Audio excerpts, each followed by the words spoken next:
Hi guys! So if you haven't watched part 1 of this series, I will have it linked below so that you guys can watch part 1 of my birth story. So this is going to be part 2.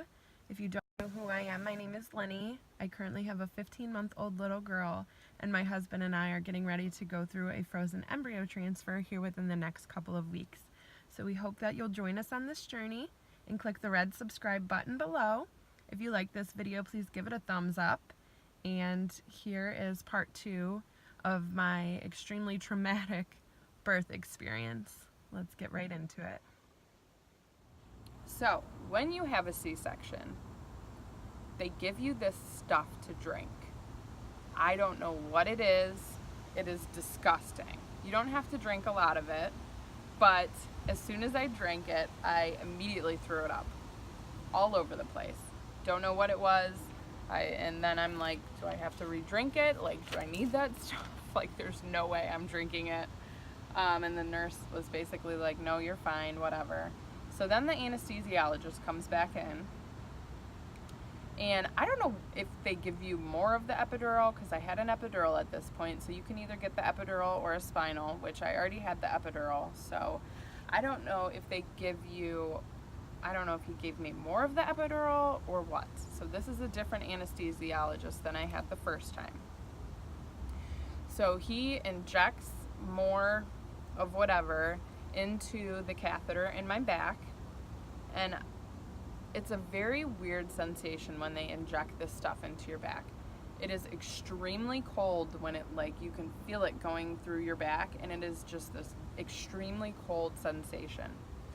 Well, when he injected it this time, so the second time, before I'm getting ready for the C-section, I say to him, as soon as he injects it, I only feel the cold on the left side of my body.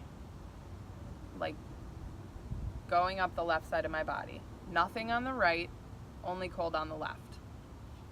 So he has me roll to my right side, because it's like they said to me the first time when I got the epidural. If you feel contractions on your right side, roll to your right side to disperse the medicine.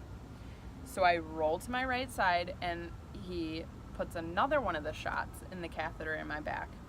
And I say to him again, no, I still feel it only on my left side. I don't feel any of the cold on my right side.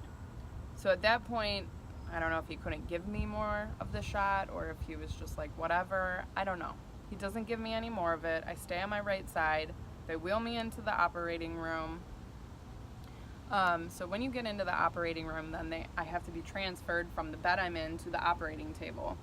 So, you know, I have doctors on either side of my body. They're going to transfer me to the operating table, and they're like counting 1, 2, and then they're going to transfer me. And as soon as they say 3, I lift my legs up. Like, I'm like going to move myself to the next bed. And the doctor's like, whoa, just relax. We're going to move you. And then she's like, you have control over your legs like that? And I'm like, yeah, I guess I do. Like, I don't know that I would say that I could feel my legs, but I could definitely lift them. I felt like I could probably get up and walk at this point. Like, I've heard other people describe when you get an epidural, like your legs feel very heavy.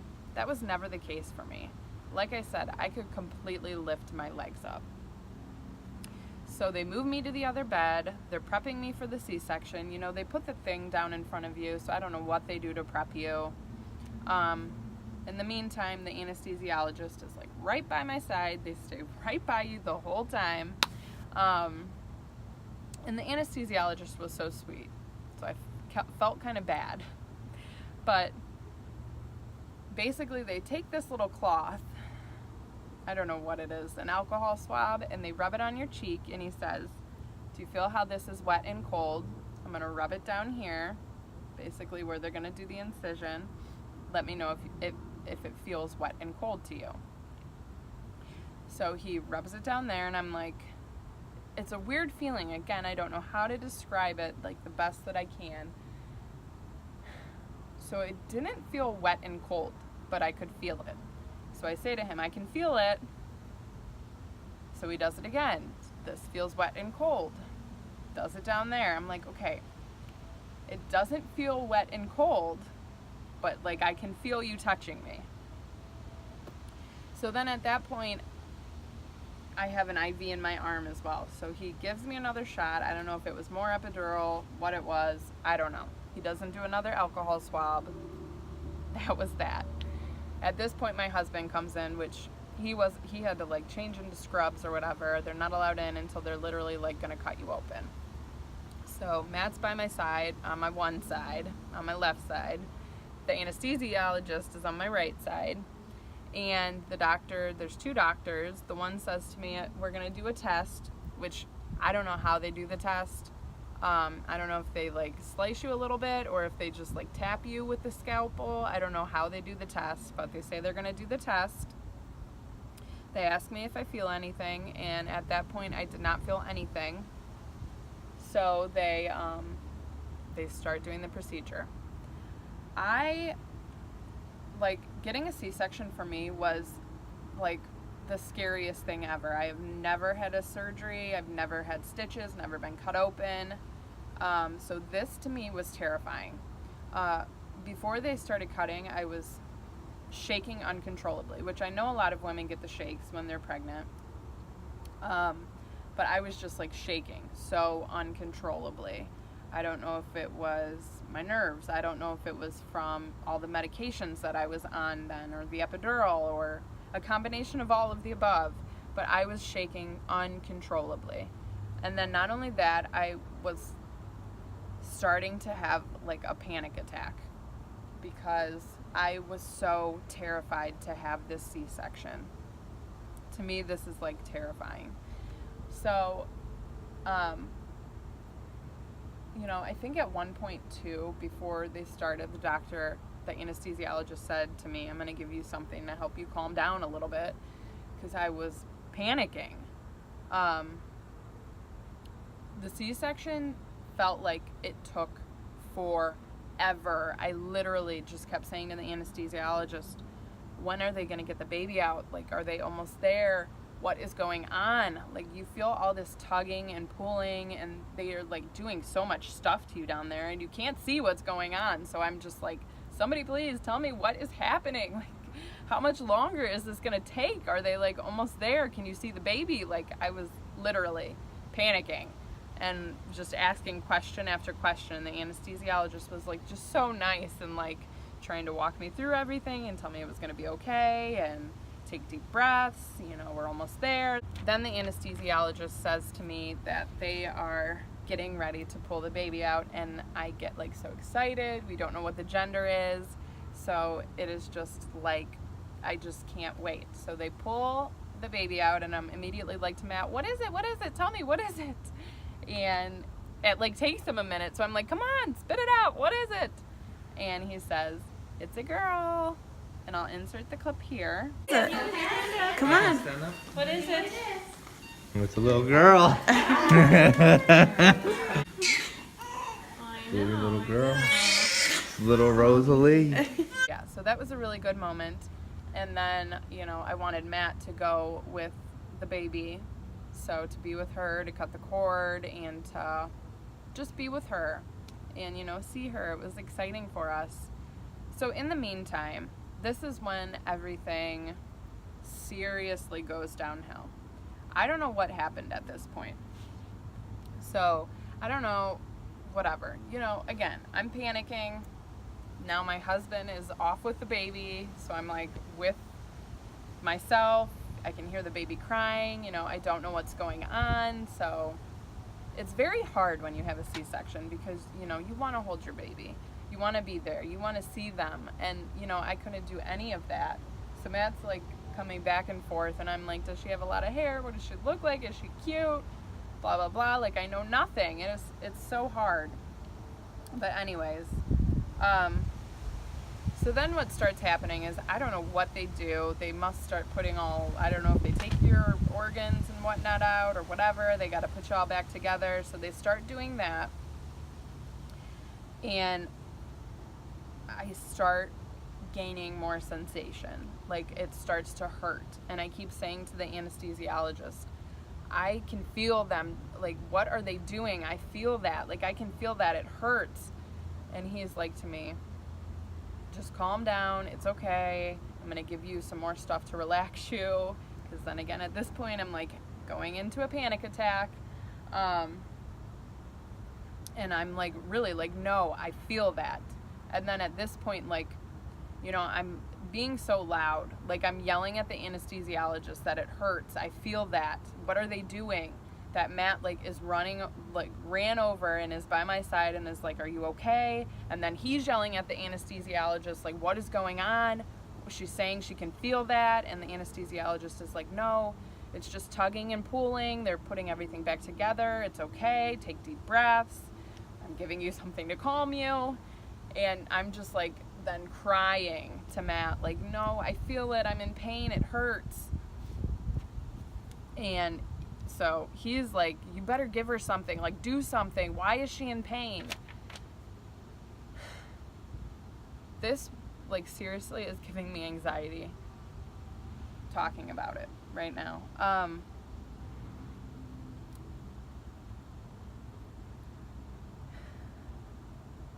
This was such, I'm gonna cry, a traumatic experience for me that,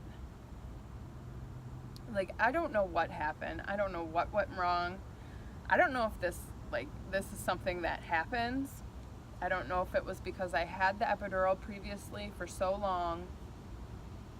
And like I said, when he first came back in and gave me the epidural again, I didn't feel it on my right side. So I kept saying to him, it's my right side. I can feel them doing stuff on my right side. It hurts. I'm in pain.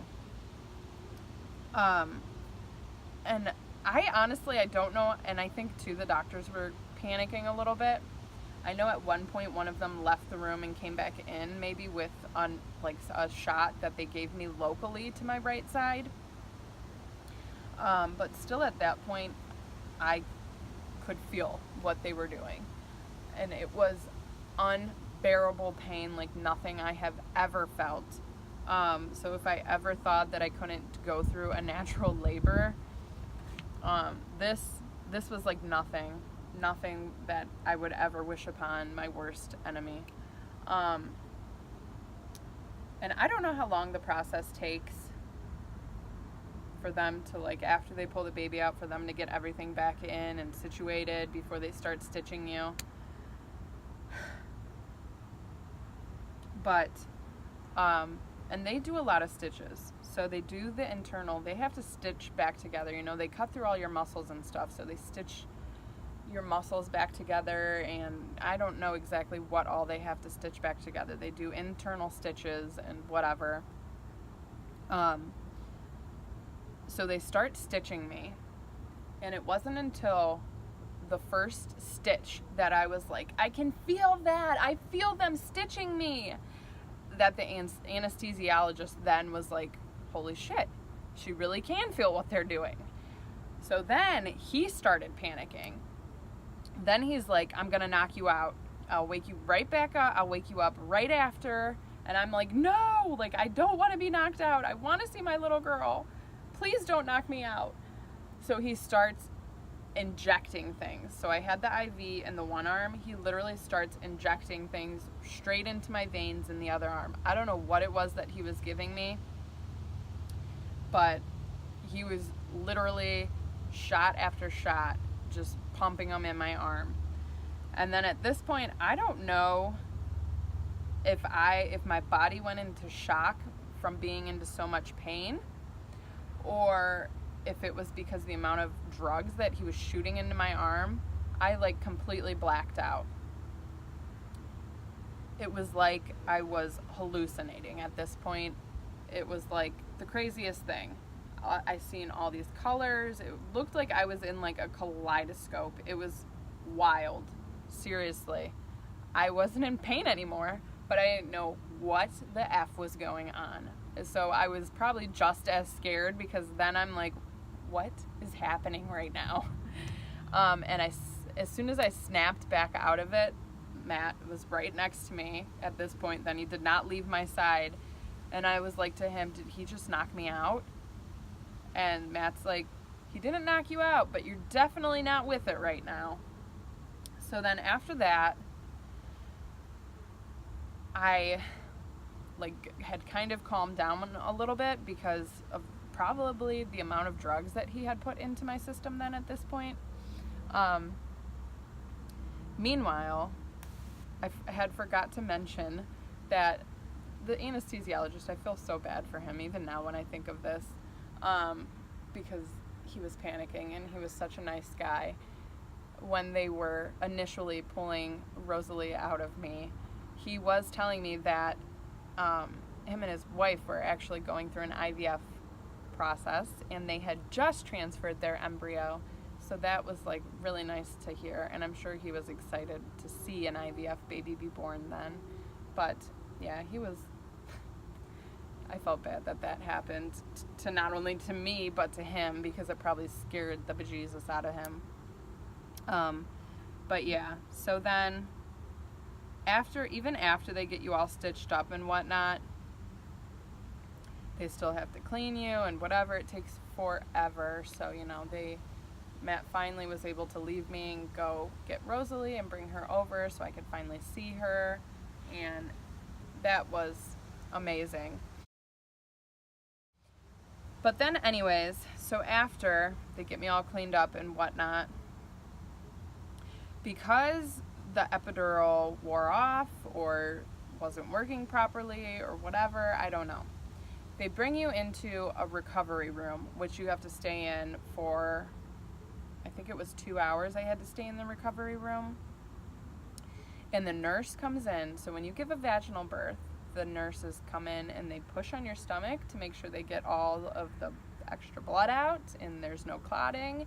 And they want to make sure that your cervix is like shrinking back down to size properly. When you have a C-section, they still come in and they push on your stomach. Well, so they were able to give me a little bit more pain meds, but initially when you come out of a C-section, you still are on your epidural or spinal for, a couple hours until it wears off then after. Well, mine had already worn off, halfway through the C-section. So they're coming in and they're pushing on me. Oh my God. I was in so much pain already. Like so much pain from being sliced open and feeling them do that. And then they come in and they push on you. It was so terrible. I can't even explain how much pain I was in. And then they come in and they push on your stomach. And literally in those 2 hours, she must have come in and had to push on my stomach 4 or 5 times. It was terrible. Like, just unbelievable. So yeah, basically, I think that wraps up the remainder of this birth story. That was my extremely traumatic experience. I was hopefully one of the few people that have ever had to experience something like that. Let me tell you the stats of my baby. So Rosalie was 8 pounds, 8 ounces, 21 1/4 inches long. She was born at 8:23 p.m. And so I've discussed with my doctor then after, because I never actually got to see my doctor. I dealt with 3 doctors that I had never seen before. My doctor said, based on the size of Rosalie, she was just very big for my body to hold, that she just, personally for her and her experience, she doesn't think, even if I wouldn't have had the epidural, that I would have ever progressed to 10 centimeters. With the position that Rosalie was in and how big she was never going to drop past where she was. She was basically stuck there at 9 centimeters. She wasn't dropping, so therefore typically when your baby drops and hits your cervix, its head is pushing on your cervix. That's what makes you dilate to 10. But because Rosalie never actually dropped, and she was still like up, I never progressed to 10 centimeters. So my doctor seems to think that I would have never gotten to 10 centimeters. Rosalie was just too big for my body to birth naturally. So, and then for births, for future births, if I have a baby over 8 pounds or that's measuring over 8 pounds, unfortunately for me, I will have to have another C-section. So we're not to that point yet. Gonna have another panic attack here thinking about that. But honestly, the experience that I went through, if my husband didn't want to have a boy so badly, I'd probably never have another kid again. It was enough for me. People say that you forget what it's like. Oh, you'll forget. Don't worry. I will never forget that experience. It was one of the most traumatic, if not the most traumatic thing that I have ever been through. It definitely physically was the most traumatic thing I have ever been through. I'll never forget. I'll never forget that experience and that feeling. But yeah, so that's my birth story. Hope I didn't scare you too much if you're pregnant or you have to have a C-section. This does not happen to everyone. Everyone has a different birth story. But yeah, so thank you for watching. If you enjoyed this crazy story, give it a thumbs up. If you are not subscribed to my channel, please click the red subscribe button. We are getting ready to go through our second embryo transfer, so this will be a frozen embryo transfer. Our first transfer ended in our beautiful little girl that we have now, so we are getting ready to do a frozen embryo transfer for baby number 2 here in just about a month. So I hope that you guys will join us through that journey, and I will see you in my next video. Bye.